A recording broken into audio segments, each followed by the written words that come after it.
we'll just sit here and look all special for a few moments. Ooh. It is going, by the way.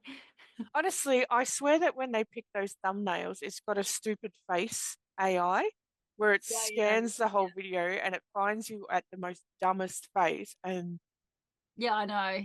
then puts that Probably on I there. look angry and stuff in mine. Like it will sit on a place where I'm looking angry or something.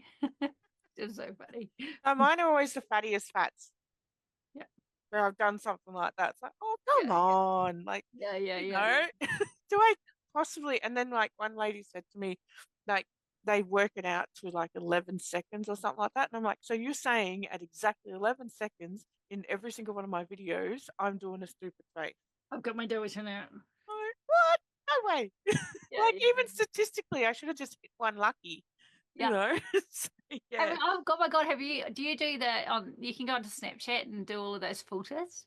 No, I don't do Snapchat. Well, there's funny filters on there, right? And I'll Yeah. be flicking through the filters, and then I get to a bad one, and I realize it's actually no filter, and I'm like, oh, because I'm always like looking down like this, and it's going up like that. It's like, and I laugh because I'm like, actually, that's not a filter. That's just.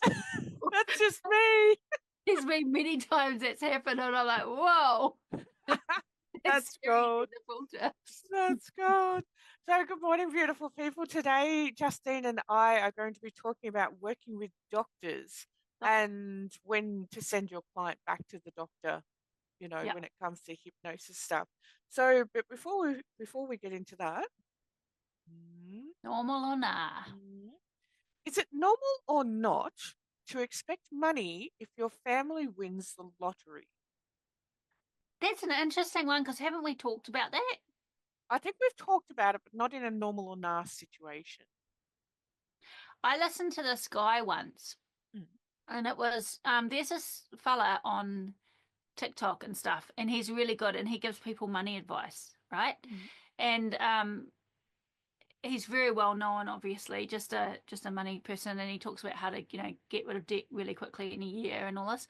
And I remember listening to this one guy, and he was saying he went on there, and it was anonymous, and he had rung saying that he had won the lottery, and what him and his wife had decided to do was to not tell anyone it was the big one, and not Ooh. even the kids. So nobody Mm. knew. But what he did was when they needed money, he said that he would give them the money they need, or they did upgrades on their house and stuff, but they would say that they had either taken a loan out for it, or that, Yeah, yeah. but I they have didn't. heard of people Yeah, winning a lot of money and then they get like harassed by like charities and stuff like that, or certain people that don't like other people winning, because it's like even us, we drive a Tesla and it's amazing the amount of people that give us flap when they find out we drive a Tesla. And I'm like, we don't do it because we like Elon Musk. We do it because it's a fucking amazing car.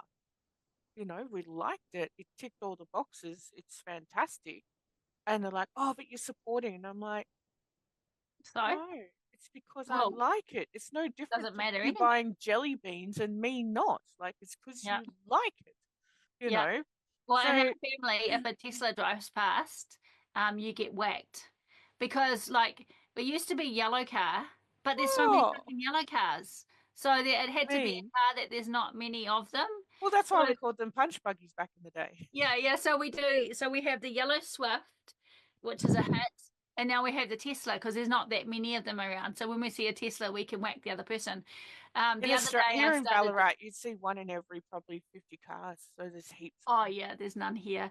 There's a couple of white ones, and but yeah, but when we do see them, I get to whack Melody, or Melody whacks me. I just started this yellow Swift, not a Swift. So anything that I saw that was little or yellow, I So whacked her and I said Swift, not a Swift, and then that wasn't fun because it comes back. it went around the It roundabout. ended up So ended up yeah, so is it normal to expect money if winning the lottery? nah. And I think Well, I personally wouldn't. Like, I think it's, kudos to them. Fantastic, you know. Like even with inheritances and stuff like that, you hear of people like, being in a partnership, like they're not married or something, and they get an inheritance and there's the expectancy that you have to give me a certain percentage.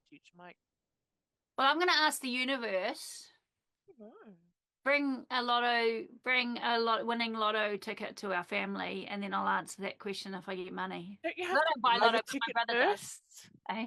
Don't you have to buy the ticket I first, was like going to for say my brother to buys the win it? ticket. My parents buy lotto every week, so someone in the family will they have chances. But my Mm-hmm. brother was saying the other day how you know how there's first division and second division, and first Mm-hmm. division is huge. Well, he got second division, and it was like he said it was only like $600 or something. Oh, It's that's a like big change. so that's a massive jump from first division to second I division.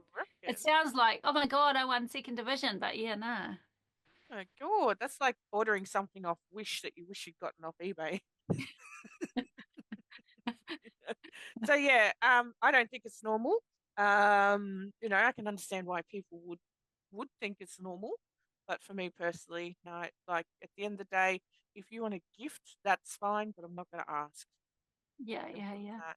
So yeah, so let's talk about the doctors. So you work with a lot of weight loss people, Yep. and at what stage do you go, maybe it's more than mindset, or maybe Okay, it's yep. more than your eating? Like, at what stage do you do that and you Yeah. go, So a lot of the time, the people that I have worked with in the past are qu quite big. So it's not just the I need to lose 10, 15 kilos. It's Mhm, bigger people. And a lot of the time they've done all the tests and the doctors just say the same thing. mhm, It's like, oh, you're obviously not eating right, or assumption that you're not moving enough. But what I've found from nearly every client I've worked with, mhm, I've never come across a bigger person that eats a lot of food ever. And they generally the ones that are coming in are doing everything right, but there's something up. Now, when we do the hypnotherapy, a lot of the time it is really effective because what's actually going on in in their body is their nervous system is so dysregulated that the body's holding weight for that kind of reason. So we do have really good results with those people. mhm, But then there's some people that I've had to say to them, look, I'm telling you right now, you need to go back and just fight for your health. Get some thyroid tests done, mhm, get mhm, cortisol done, get these tests done because what we are doing together usually shifts mhm, something, things change. And the amount of times nearly everybody I've said, because you can see also that when there's something not 100%, you know, when you've been working with thousands of people, you can mhm. see when there's There are something patterns. on in the body, you know. Mhm, And every time I've said, look, go back and fight for your health, they will cry and they say, no one listens to me and I can't handle going to the doctor. They treat me like I'm lazy. And I'm mhm. like, go back and ask for these tests. Every fucking one of them has come back and said, yep, there's something up. Yeah, yeah, Every one of them. And it's just, it's so sad. and know what you're getting tested for as well. Like I said yesterday, when I went to the doctors, I wish I'd taken a photo of the blood test so that somebody could decipher that for me. One Yep. thing I do like is that if at any stage you are struggling, have a chat to ChatGPT, because I had a chat to GPT just yesterday about me going to the doctors, and literally ChatGPT was like, "Go get a second opinion," you know, like don't be afraid to go and get that second opinion. What about, let's put weight loss aside because weight loss is easy, Should we just give okay? that statistic with what I told you that Tristan heard about ChatGPT? Just since you mentioned it, Tristan was looking into this research that was recently done, Mm, comparing a an LMM, which is a large language model. Oh, sorry, mhm, LLM, yeah. which is ChatGPT. That's for people that don't know. Trish knows, of course. But a what they did was they tested doctors inputting symptoms into a large language model opposed to a patient putting their own symptoms into a large language model. They found that the patient inputting into the large language model was 30% more effective than when the doctor did it. And they said it was because of like the doctor's bias and because of the doctor inputting the symptoms that they felt was relevant. But Mhm, they found that a normal everyday person inputting symptoms was 30% more effective of coming up with a diagnosis. Now they did this with a huge group of people knowing what was going on, mhm. and the large language model was more effective then It's the getting doctor working smarter, with it. Isn't it honestly. amazing? And Yep. so I don't think they're never going to go to that, of course, because they always need They need they'll human always need someone interaction. inputting, but Mm. it does actually mean that a diagnosis for something might be a lot quicker and easier in the future Mm. when you're able to input your own how you're experiencing things Well, into I it actually did and that it's just guide. yesterday with because it was a new doctor that I went to, and I had to submit like possible symptoms and stuff like that all onto their app and what we wanted to talk about, etc., and be as specific as possible. So even when I typed in what I wanted looked at, it's like, do you also need any of these as well? So yeah, it's quite fascinating. Like, and they also found that I don't know the statistic on this one because I did read it. They also found that the nicer you are to ChatGPT, the better information it feeds back to you. And honestly, I can't blame it because if you're a dick, Yeah. like seriously, do you deserve someone to be nice to you? Did you Like, read the statistics of how much it costs in the back end because people are saying please and thank you, no. and how it has to filter it out in the back end, and it is teaching the models to be well, not so much teaching, but the output it gives is going to be similar to the input. But it actually does cost them all of those extra words in Oh wow, the yeah, it hundreds would of too. thousands or something or millions. It was like all of these polite people putting in these unnecessary words. It was really funny, but it is teaching models Yeah, exactly, just how exactly.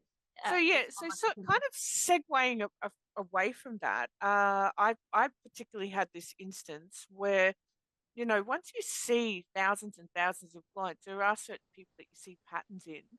And I'm not into the diagnoses. Like I'm not going to say to a client, go back to the doctor, you might have this, you Yeah. know. But I have no issues with saying to them, look, tell these symptoms to your doctor, perhaps something else is going on. And what brought this about is because I had one particular lady that was going amazing, but then she wouldn't. And then amazing, and then she wouldn't. And, I was really kind of in that struggle zone. And I said to her, I said, look, I said, I want you to take all of this information and because it's what I call a reverse referral. So I actually write up a referral sheet for them to take to the doctors because they feel it's more official. And then I'm like, right, I want you to tell them all the symptoms, why you're coming to me, blah, blah, blah. And just get yourself assessed, do a health assessment. And she's really lucky. She had a really good doctor and she was manic bipolar. Mm. She had no idea. She's like 46 years old or something like that. And she had manic bipolar. And that's when, where, as a hypnotherapist, we can definitely help people with bipolar. Yeah. But there's that tipping zone Yeah. Yeah. with Yeah. the mind and reality and other struggles. Yeah. So yeah, and I know I had another client that I was absolutely convinced that she had some kind of split personality, or something along those lines because like really, really lovely person. And then she would be telling me how she's going to put washing powder in her partner's mashed potatoes. And I'd be like, whoa, I cannot be fickle with this information. I have to report Yeah. this, Yeah. Yeah. and that made it all even more stressful for her. But yeah, and yeah, and then I said to her, look, I want you to same thing. I said, I want you to go to the doctors. I just want to put this on pause for now. Make sure we've got some boxes ticked off, etc., etc., etc. And then she went to the doctor. I didn't see her, like, she never contacted me again until one day I was down the street and I saw her and she hugged me. And I was like, oh, hello, because she's not a huggy person. And I said to her, I said, oh, okay. I said, hello. I said, how you going? How's life? And she goes, I'm amazing. You saved my life. And I'm like, oh, well, I'm just a therapist. I facilitate, you know. She goes, no, no. She goes, got onto a really good doctor. And it's not split personality. What is it that when you POD. have, that's it. Yeah. So she had borderline Sociotype. personality Yeah. Oh, disorders. yeah. So yeah, and once she had recognized these triggers and what was going on and got the right treatment, she was just happy, you Yeah. know, Yeah. Yeah. and she knew those days where she was down and what she needed to do and, et cetera, et cetera, et cetera. So, even as a therapist, even as beginner therapists, when we're starting off in the field, I don't want you to think for 1 second that you're a shit therapist. You just haven't had the experience, that Mm. people like you and I have had and keep on going. And if you feel like someone is going outside the scope of your experience, don't be afraid to ask a more experienced therapist, hey, Yeah. I need some help. This is a great part about supervision. I need some help. What's Yeah, going yeah. on here?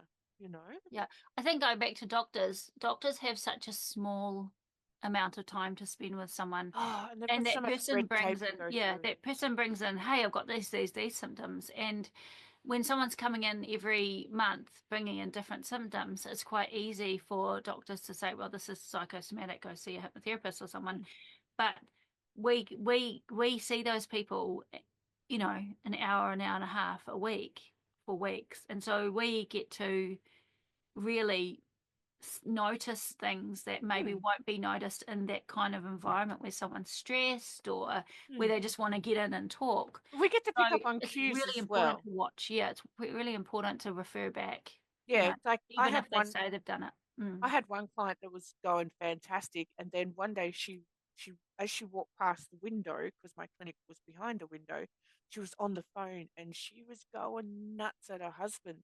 And she walked in and I said to her, I said, okay, I said, we're not going to start the session straight away. First thing I want to do is for you to sit down and breathe, because I've got a client that's coming in for hypnosis now. We all know that you have to be in that place where your mind is open, etc., etc.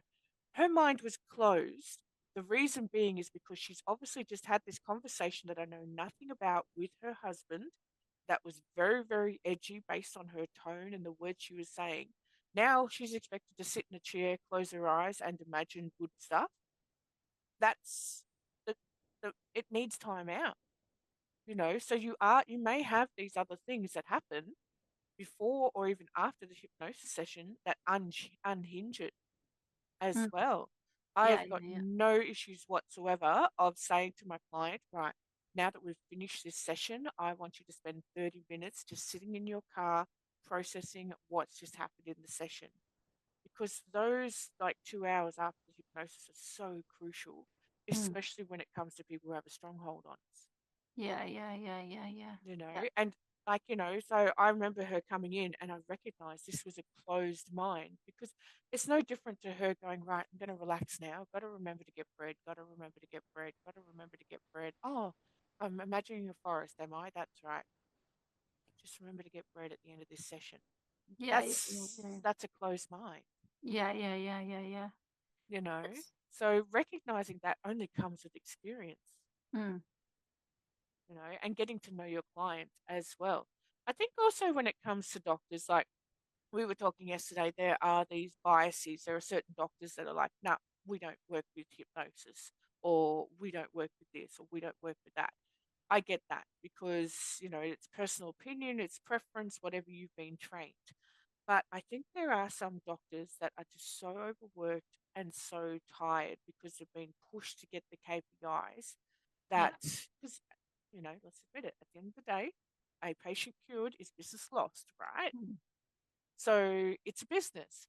And I think that there are some doctors out there that are just so tired or so done or so sick of constant with complaints, negative, negative, negative, that they're like, well, let's just give them something.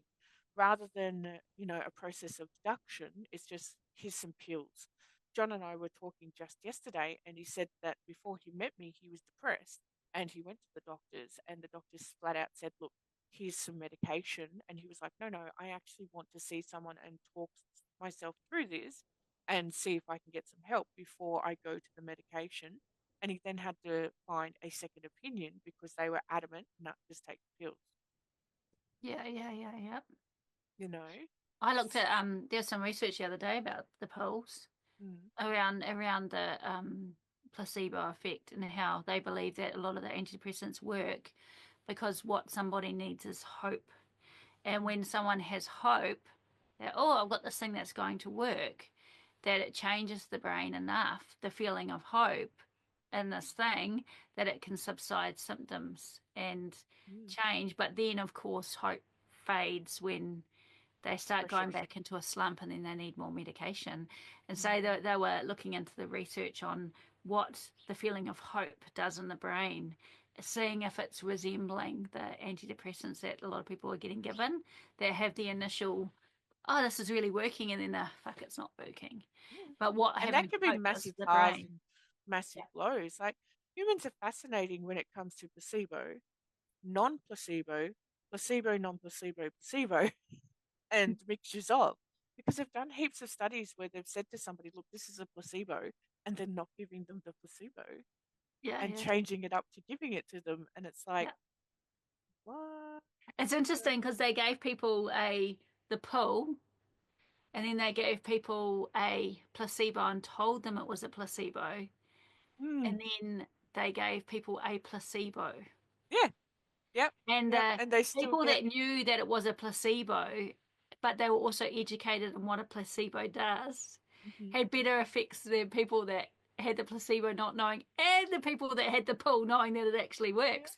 Yep. So the placebo, knowing that it was a placebo, being educated by a doctor saying this is a placebo and this is how placebos work. So you are going to experience the results because you're going to get the placebo. They had better results than the not knowing it's placebo and the medication itself in the first place. So Mhm. I thought that was I think that was where the Bruce Lipton thing, And that was interesting research. this is where it reverts back to constantly that humans are individual and need to be treated as so, Yeah, like Milton Erickson says. yeah, And we need to spend more time with each individual human to assess fully, properly, and congruently. yeah, So, and it is so true. And I get it. We've got a expanding population. Unfortunately, we have a less educated population, even though we have more resources at our fingertips. And then we're all doing this high demand stuff. With demand comes finance. The higher the demand, the more money you got to pay. So it's yeah. this vicious Kafkaesque circle that occurs. It was interesting. We were talking yesterday about the trauma Mm. of Yeah. knowing something is wrong with you, going to seek help from a doctor. We're not doctor dissing, by the way. I love doctors. Any professional. But this is just, but going and giving your symptoms, knowing something's wrong, and then being treated like the trauma of being sent away as an, oh no, it's just this, or no, as if you're making it up. And that's the trauma that I've had where clients have come in and cried when I've mentioned you need to go back to the doctor. They actually cry from the fear of having to go back because they've And never also been having listened to. to But isn't replay that, the story as well. So every yeah, time you go to the new doctor, you've got to start from scratch because the story yeah, has to start again. And you hope that they're going to do that process of elimination because that's the reality of it. I don't know, like I used to play soccer with a lot of doctors, and so many times I'd hear their stories and it'd be just like, look, at the end of the day, when it comes down to this, like we're just doing a process of deduction mm, because you may having symptoms of tiredness, it could be a multitude list of so many things, things, yeah. And you a lot of know? it's stress. Yeah, yeah, exactly. Just touching base on that subject of stress is also our beliefs in stress. Like if I had more money, I would have less stress, or if I had more support, Yeah. I would have less stress, or I had more this, I'd have less stress. That's not true. Mm, That's not true. So even when I was bankrupt and homeless, so no money at all, I was stressed. Now, before that, I was like hugely financially secure before we went bankrupt. I was stressed. So it's still stress. It's just shifted in different it's just all in different directions. ways, eh? So Yeah. you've just got to choose your stress. So being single is stressful, being in a relationship is stressful, you know. So you've just got to choose your stress and how it gets managed, you Mm, know. But as well as also accepting that responsibility that perhaps you need that second opinion. Like yeah. when I was being raised, the word of doctors was the word of God. So whatever Mm, was said was taken on board. So, take on the advice of the professional, but also go with this air of, what if something else? yeah. What if?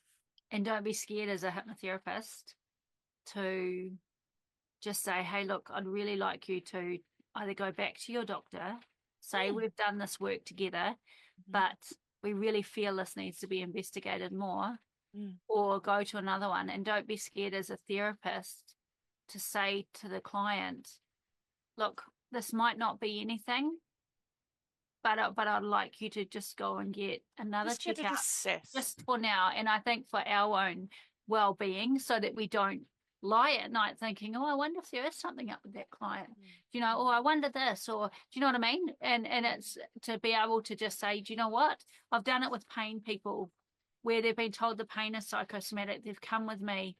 It's we've done hypno, we've done lots of stuff. It's very hard to shift the pain.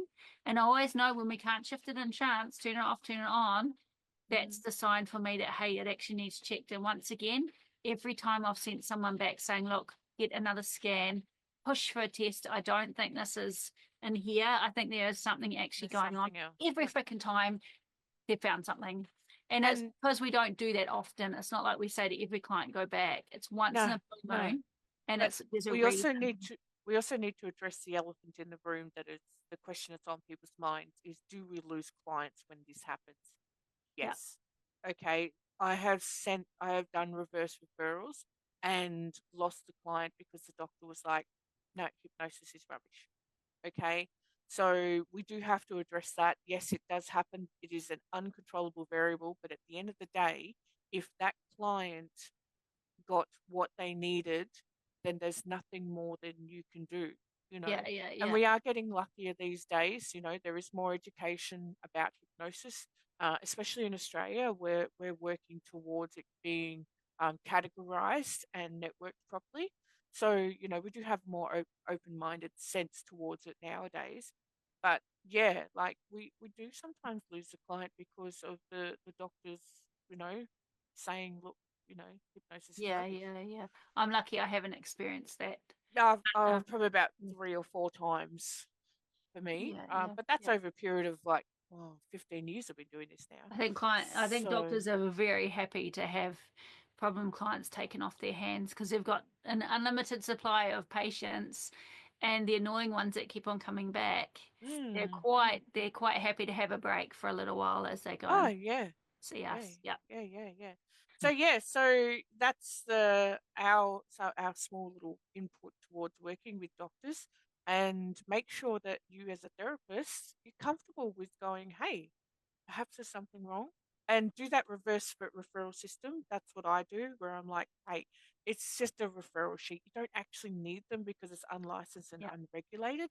However, you'll be surprised how many doctors look at that and then go, oh, this person's a professional. We're going to refer them to you Yeah, yeah. for, even if it's something basic like quit smoking. You've started a great process. Yeah, yeah. I had one this week where, just very quickly, or last week, where someone wanted to see me for a session, and I actually said that I won't see them for a session unless their doctor sends me through a Yes, yes, referral I do have stating those. what is going on and just some things that I need to know. And so they went straight to the doctor, and the doctor did it, no problem. Yep. Um, and for me, it was very important because I wanted to know the doctor's thoughts about what's going on before Mm-hmm. I implemented any strategies to keep myself safe, that I wasn't going over scope of practice, that I Mm-hmm. had a team involved with this person, and that there were people that were supporting that person that knew that we were working together. So Yep. that's another thing. It's your care Even though it team. wasn't even an out of scope of practice issue, Mm-hmm. for me, it was an issue that I wanted to make sure that the doctor was, it was only a sleep issue, but can I get your doctor to Yeah. send her a referral just with a few facts that I need to know before starting this. And Yeah. it's really important to even do that, and just to say, and if people aren't prepared to do that, then there may be more to the story. So use your gut. Mm-hmm. Might not be a okay for me to work with scenario. Mm-hmm. Do you know what I And they mean? probably end up being a red flag client where they're Yeah, just not yeah. suffering. So even sending someone back, like if someone came to me even for weight, and there were some things, and it was like, well, I'm not 100% sure, can you just, if they are going to a doctor, can you just let your doctor know that you're going to Hmm. be doing this program, and you just get a letter from them saying that they agree and they're fine with you doing it. Yeah. And it's Yeah. just having that communication. Yeah. Yeah. Honestly. So, is it normal or not to expect money if No, someone of wins course the not. lottery? And No, it's normal to expect money if I win the lottery from the lottery place. Now, yes, that's not give going me to my happen because money. I don't buy lottery tickets. Yeah, me either. Me So, either. yeah, So, maybe yeah. we should once. Just I don't know. I kind of see now, is that money Trish and going to think give me that's a money if she wins lotto? Yes. Why, yes, she is, and I expect it, Trish. No, I'm kidding. I'll throw no, you no, some. I'll no. throw I you a probably bit. won't. There will be signs though, because I can trust you. I'll Yeah, just start up this massive cat farm or something like that, and you can come visit for free. I don't mind. a cat farm. I don't know if I'd want to visit a cat farm. All right, All right, everybody. We'll cool. catch All right, everyone in see the ya. future. Bye bye. See ya.